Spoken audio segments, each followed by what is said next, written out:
Au début, on a fait le tour du centre-ville. On a été voir les habitants. On a été rencontrer les commerçants. On leur a expliqué quelles sont nos missions. On leur a expliqué que nous étions un intermédiaire, un interlocuteur qui peut aider à ce que le mieux vivre ensemble se déroule à Roubaix.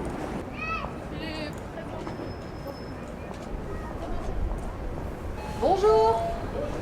Comment tu vas? Ça va bien. Ça va? Ça Comme va. d'habitude?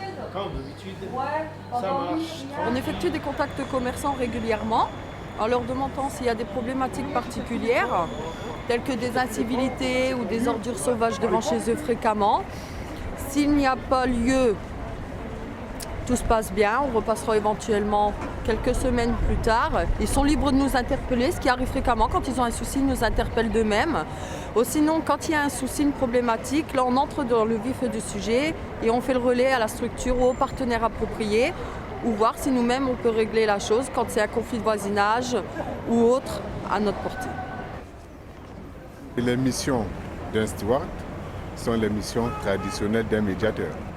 Je veux dire par là, c'est une mission de veille active, de gestion de conflits, mais aussi d'amélioration du cadre de vie, et bien sûr. Et ça passe par des actions qu'on a déclinées dans le cadre de la mairie de Roubaix. Il s'agit de relever tout ce qui est dégradation. Voilà, ça peut être des tags, qu'ils soient injurieux ou pas. Ça peut être des dégradations de la chaussée. Tout cela est signalé. Binôme 3, Jamal Maxime. Binôme 4, Mohamed Massimo. Pardon.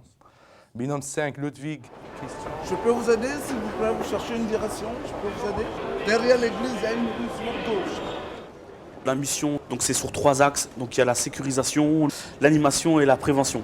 Première sécurisation, donc veiller à ce que l'usager puisse voyager dans de bonnes conditions, à s'assurer qu'il n'a pas de danger immédiat pour l'usager, hein, donc escalator, ascenseur. Ensuite, il y a la prévention, donc prévenir les incivilités. Ça peut être une personne qui a le pied posé sur un siège, un SDF qui consomme de l'alcool en station. On intervient aussi quelquefois pour conseiller sur les cartes de transport, accompagner une personne, acheter un titre de transport. Tu vas boire de l'autre côté. Tu me laisses ici. Non, je te laisse ici. Mais tu te bouges pas. Alors, pourquoi je m'emmerde? Il faut avec feu et tout. Oui, j'ai fait. Ah, cité administratif. Ah, D'accord. oui. Donc tu as réservé une place. Oui. Allez, d'accord, allez, c'est bien. Il reste pas là, Cathy, d'accord? Il reste pas sur les pieds. Bonne journée, Cathy. Cette dame, c'est une SDF, quoi. Ici, c'est une habituée, tout le monde la connaît. Ils la connaissent sous le nom de Cathy. Et nous, généralement, à travers notre médiation et notre relationnel, on a pu garder des bonnes relations avec elle. Et là, on essaiera toujours de l'aider, de l'orienter, de l'informer par rapport au dispositif d'hébergement, tel que le 115 et tout ça. Il y a 3 semaines, 2-3 fois le ballon dans la porte et puis dans le volet. Maintenant, il y a une chose qu'il faut essayer aussi de comprendre, se mettre aussi à la place des jeunes. Il fait beau, 20h, 21h chez eux, bon, ils le font déjà assez l'année quand il fait froid. Ouais, ouais. Les empêcher de jouer le soir, ça serait pas bon de notre part. Maintenant, leur dire de respecter les voisins et à partir d'un moment donné, d'arrêter de jouer au ballon. On n'a pas de secteur approprié, on fait aussi bien Arras, les villages ou plus les communes qui sont un petit peu plus grosses qu'un village, quoi, les grosses communes autour d'Arras. On est à 3 vraiment pour essayer de répondre aux besoins de 100 000 habitants. Bonjour, c'est le service de médiation de la ville de Lille. D'accord. Aujourd'hui, donc 3 équipes. La première équipe, donc Jérôme, Freddy, Mohamed. Alors la feuille de route avec les plans au dos. Ensuite, la deuxième équipe, Rachid, Pauline. Cette commande, donc prendre les doléances de la plaignante. Des chats errants, comme je dis, ça fait 55 ans que je suis ici. Il y en a toujours eu plus ou moins. Mais ça fait un équilibre. Oui. D'accord. Il faut avoir des chats. Il y a des souris, il y a tout. Mais là, elle a fait une meute. Qu'elle en garde quelques-uns chez elle, qu'elle les castre et qu'elle les garde. Nous, on a pris vos doléances, on va aller la voir. Je pense que là, cette dame a plus besoin, elle a besoin d'aide et puis on va voir. Nous, on travaille avec des services compétents, on va passer le relais et puis à ce moment-là, on essaiera de trouver une solution. Bonjour monsieur. Vous avez été hospitalisé quand, monsieur, dernièrement? Oui, 3 mois. Parce que vos médicaments, ils sont où exactement? Vous habitez où? À Marbury. Ah, Marbury. Et vous êtes sûr, vous voulez pas qu'on appelle les pompiers? On va les appeler, d'accord? Ouais, comme ça, ils sont équipés, eux. Moi, j'ai eu un bac littéraire. J'ai décidé de commencer à travailler, donc j'ai commencé en job été à la mairie du quartier de Faubourg. Après, j'ai effectué un service civil volontaire à la mairie de Lille durant 9 mois, donc j'étais rattachée à la politique de la ville.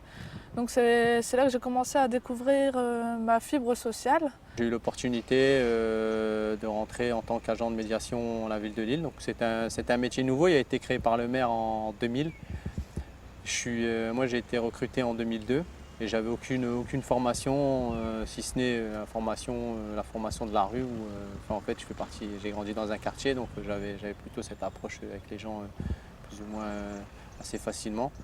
Et après, avec le temps, on nous a formés, on a passé plusieurs formations en interne. Toutes mes formations, je les ai eues à Citeo. À l'époque, Citeo travaillait avec une école qu'on appelait EFAS. Donc j'ai fait les premières formations, les premiers outils de la médiation, c'est là-bas, gestion de conflits, les écrits professionnels, ainsi de suite. Mais par la suite, Citeo a mis en place une certification interne. Voilà, donc là j'ai été certifié interne et puis on m'a positionné pour passer le premier titre professionnel qui est le titre AMIS, agent médiation, information, service. Et puis par la suite, on m'a fait faire le bac pro SPVL, service de proximité et de vie locale. En général, les gens préfèrent avoir affaire à des médiateurs comme nous plutôt que de la justice ou la police municipale pour des nuisances, etc. Donc je veux dire, on a une approche beaucoup plus facile, on n'est pas là, nous on verbalise pas, on n'est pas... Je veux dire, finalement, on arrive, on leur dit voilà, attention, parce que après nous, c'est la police municipale, donc ça va être verbalisé, ça va vraiment être autre chose. Donc les gens, en général, ça se passe très bien.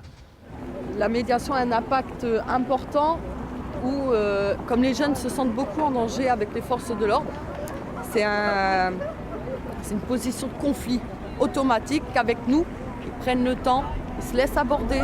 On peut entrer avec eux dans des discussions qui ne peuvent pas aborder avec l'autorité. Donc je pense que c'est un plus pour Roubaix. De notre place aujourd'hui, ça fait 1 an et demi qu'on est là et ça marche. Comme partenaire, bon, évidemment, le principal, c'est la mairie de Lille, les mairies de quartier, mais aussi, par exemple, la Beige, toutes les associations en fait, qui touchent différents publics. Finalement, on n'est pas habilité, on n'est pas médecin, on ne peut pas recevoir les SDF, nous, c'est vraiment de la communication et de la formation.